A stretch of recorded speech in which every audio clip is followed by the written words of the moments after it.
Welcome, witches! I'm so grateful you decided to pop by today. Park your brooms by the door because now the witch is in.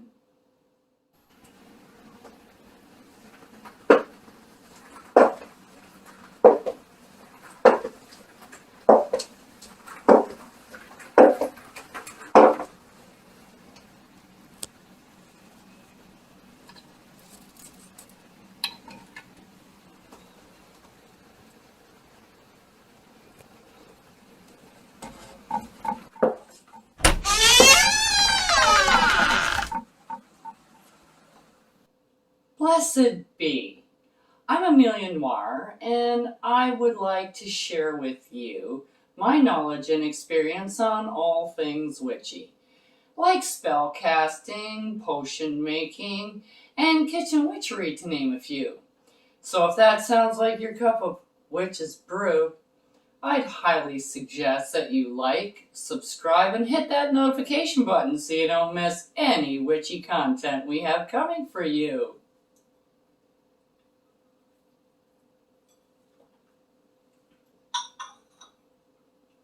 Now today we're going to have a little chat. We've been getting some comments about like, how do I know what kind of witch to be, and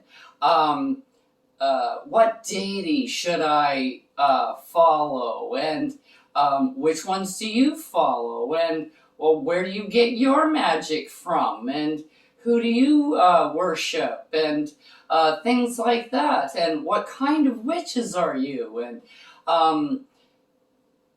just questions about that, like an identity, I guess, is what they're looking for. But to tell you the truth, and I have mentioned it before in a few of the videos. I don't know about my sisters, but I've mentioned I don't follow a deity at all. I do not have any religious loyalty out there for any deity whatsoever, or any pantheon whatsoever. And I like it that way because that leaves me free to do whatever I want. In the past, I have been a member of covens. I've said that before too. And I did follow deities for a time. And I still keep in contact with them. They are close to my heart. And occasionally I will call upon them for help and guidance when under certain circumstances. Those being Hecate, Lilith, and Kali, which, if you don't know who they are, Google them, and you'll find that they're a little different, and they're not typically what most people would use as a deity. Hecate, a lot of people have heard of the Maiden Mother Crone, which is what this channel is pretty much based on. We have a maiden, we have a mother, and we have the crone, the three faces of a witch. And I really like that the way that is looked upon. And I keep that because that resonates with me. But my sisters don't. I have one sister, the Dragon Princess, or Dragon Queen, or whatever they want to call her. Dragon Lady, she's been called as well. And my other sister, she's into Fae magic. She uses the Fae. She has a fairy spirit guide.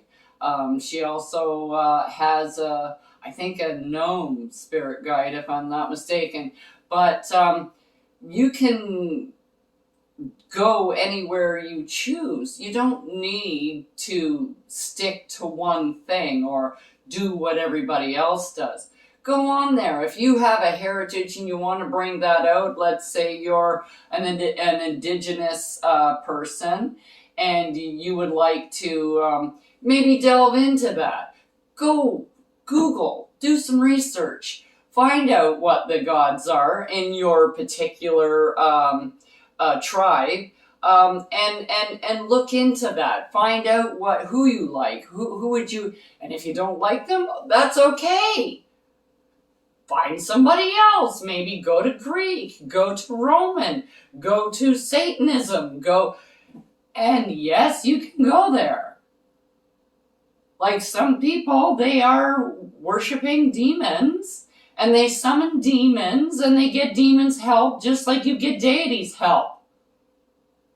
And that doesn't mean that they go out and they sacrifice people and leave that. No, that's not what happens. There's a great misconception about what Satanism is. And sure, I imagine there are some out there. A lot of people think that any witch coven is a cult of some kind. And like we're all possessed by demons, and what we're doing is opening the doors to hell and wreak havoc upon this earth, etc., etc., etc. Well, I'm sorry, witchcraft has been around a lot longer than Christianity. And I don't know, but who's been killed in the name of God? Millions of people. Millions of people have died in religious wars because they disagree upon a sentence in a book. That to me does not make any sense. It's kind of like me going in and picking up like Hop on Pop by Dr. Seuss and going, I don't agree with this line. I don't like that line in there. So I'm going to go off and I'm going to write my own book and I'm going to change that line. And anybody who's reading this book, I'm going to kill and maim, and they're the other people, and we don't want any. I'm sorry, that's not inclusive either. Christianity, when if I myself was with a Christian man and he wanted to get married in a church, I could totally go into a church. The only problem there is I would have to change my religion. If I was something else, I would have to become whatever Christian religion he is to get married to him. And then I would have to write off my kids and tell them that I'm going to bring them here and teach them this way of belief above all others. And I'm sorry, that's not the way I roll. I am me, he is him. He can do whatever he likes, and I will do whatever I like. And if both of us can live together and manage that, why can't a religion?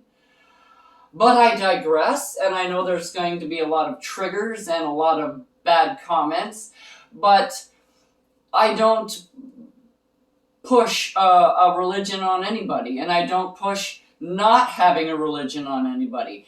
It's what resonates with you. There are plenty of 100% Christian witches out there. They use God, they use the saints, they use the cross, they use Jesus Christ, because that's what they believe in. That is their anchor, and that's where they want their energy to come from. That's where it flows from, and that's what they do, and it is totally fine and totally acceptable. But I don't have to change anything about my non-faith to become anybody's partner or do anything for anyone. That's very non-accepting. And a lot of people have a lot of misconceptions about it because they watch TV shows. And there's a lot of things in there that just are not true. Makes a great show. I love watching them. I love horror movies and movies like the Exorcism of Emily Rose and Amityville Horror and Poltergeist and all of those movies. They're all fantastic movies. I love them.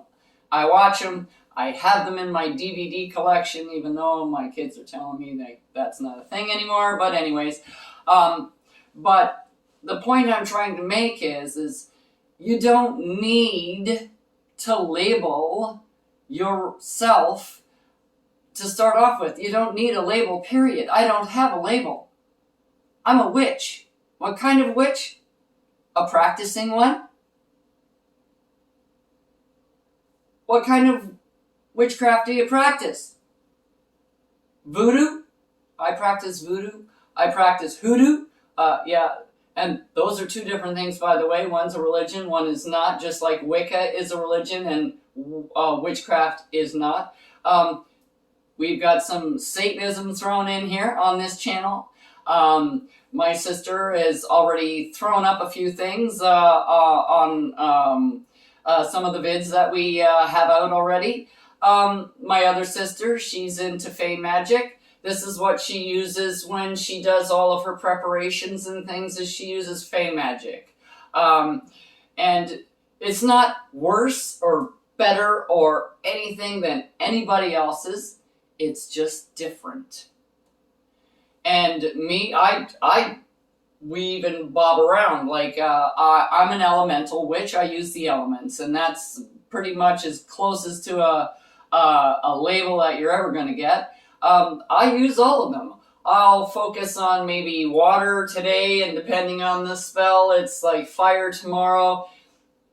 And then, over here, it might be like earth the next day, and I'll pull out the energy from the earth. It depends on the spell, what kind of spell I'm doing, because each element has its own correspondences.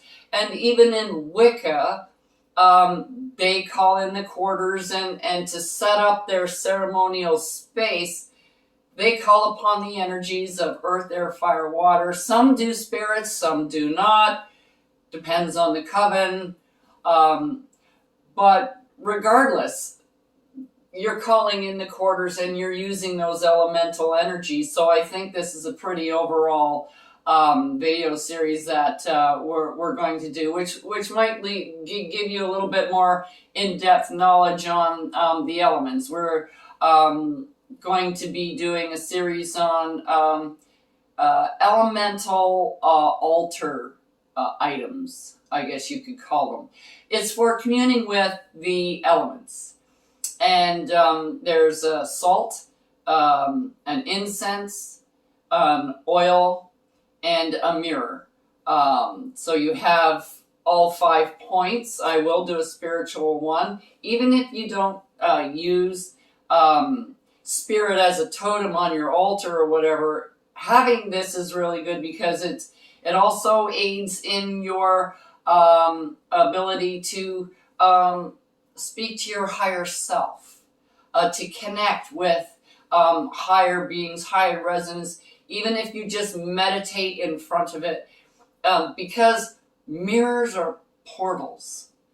And this is why you need the salt and the other things, is to make sure that nothing is going to come through that portal while you're using it. And this is why a lot of people don't like using mirrors, because mirror is more of a dark art practice. However, when you're using the higher vibrational aspects of magic, if you're calling through positive beings, that's all that's going to get through, as long as you do it correctly and follow procedure and you can follow instructions. It's not hard. This will enable you, and we'll go in depth on each one of the items as we're making them. So we're going to be doing that series. Well, I think we're starting with the salt. We'll be making salts for earth, air, fire, water, and spirit. And then I think we have incenses for earth, air, fire, water, and spirit. And the oils are pretty easy, because it's the same oils that you're using in the thing, and you don't need them all. That's the cool thing about it, is once you make a little bit, you don't need to keep making tons and tons and tons and tons of it. You keep reusing it, because every time you use it on your altar, it gains energy, it gains power, it gains strength. So every time you work with it, you're charging it more. You're charging it more, and that connection with that particular element becomes stronger and stronger over time. And when you're finished using the salt, you put it back in the container and you put it away until the next time that you want to commune with the element of earth, or perhaps you want to see if you can commune with an actual earth entity like fairies or gnomes or giants or sprites, or there's so many ogres and thing. And everybody thinks, ooh, fairies is that. No, fairies are big, small, weird sizes, and they're everything. Sometimes, and they don't look like Tinkerbell. That's not real. That's Disney. And Disney likes to take a lot of things and make them palatable for people, which is great. Because the original Grimm's fairy tales, if you don't know, try and find the original fairy tales for any of the Grimm's fairy tales, and you will be immensely surprised at what the original tale actually is, because it's not a nice story. These are all stories that were told to children to instill fear, to make them comply, to keep them safe when they were young. Because like 200 years ago was 200 years ago, and you wanted your kids to be safe, and if you had to scare them into doing that, then that's acceptable to keep them close to home. If you told them there was all this stuff out in the woods that would eat them and terrify them and all that kind of stuff, and that kept them closer to home, that's a good thing. But these days, we don't need that kind of thing. We need something totally different because of our society and how we are now. But anyways, I digress. What we're going to do is we're going to make the salts, the incenses, and I'll show you how to set up your own mirror. And I'm going to throw in a special bonus right at the end because a few people have asked for it from the crone, and she'll be doing this one, I think. The black mirror. And the black mirror, everybody goes, ooh, no, black mirror. No, it's not a bad thing. You're not going to be summoning devils and demons and weird shit like that unless that's what your intention is. So hey, if that's your thing, stay tuned. If that's not your thing, stay tuned, because a black mirror is perfect for doing shadow work. It's a lot better, I find, and other witches that we all, because I also have a black mirror for scrying. I use a black mirror for scrying as well, which is not one of the most popular scrying methods. Most people use water or like they sit and watch paint dry. And they also use like teacups and coffee leaves and things like that. And you can totally do that. You can do that with pretty much anything if you're drinking it. Like the pulp from a lemon. If you're doing freshly squeezed lemonade, you put all the pulp and the seeds into the lemonade and you drink it. And then how they form their symbols and things on the bottom of the cup is the same as tea leaves or coffee grinds. So there's many different ways to do divination other than like the obvious ones that everybody knows. Like I think everybody knows about tarot cards. I think everybody knows about astrology. I think everybody knows everything about something about numerology. I've heard about it. Those are pretty popular. And then you get to things like palm reading and tea leaves and things like those. Are a lot of people have heard it, but did you know you can read the bumps on your head? Yes, you can. There are people who do it. You can read auras, people who said, oh, that's just a bunch of hooey. Well, if you can see spirits and you can sense spirits and you can divine things through other ways, why can't you divine somebody's health and well-being from their aura? There's a lot of people who will accept one thing but won't accept something else, which is so similar because this has been around longer and people talk about it more and nobody's heard of this. So they just assume, oh, that sounds stupid. That's not going to work. Well, that's what they said about this like 50 years ago. Witchcraft now is more prevalent than it has ever been. I think there's more people getting into witchcraft now that has ever been witches on the planet. And I think that's in part because of the Great Awakening. If you don't know what that is, Google it. I'm sure you'll find it all over the place. If you're into, raising your vibration and cleansing your chakras and doing yoga, I'm sure you probably heard of the Great Awakening or the Great Cleansing, some people are calling it. I think awakening is more apropos. The more knowledge you get, the better off you'll be. If you stop learning, you stop living. And hopefully on this little channel here, we can get people learning more about themselves, about their path, and to give them some light in the future. Blessed be to all you witches. And we'll see you next time on The Witch's Inn. Check out the link below for the correspondences and magical properties of the items used in this video. And don't forget to like, subscribe, and hit that notification button so you don't miss any witchy content our three sisters have brewing for you here on The Witch's Inn.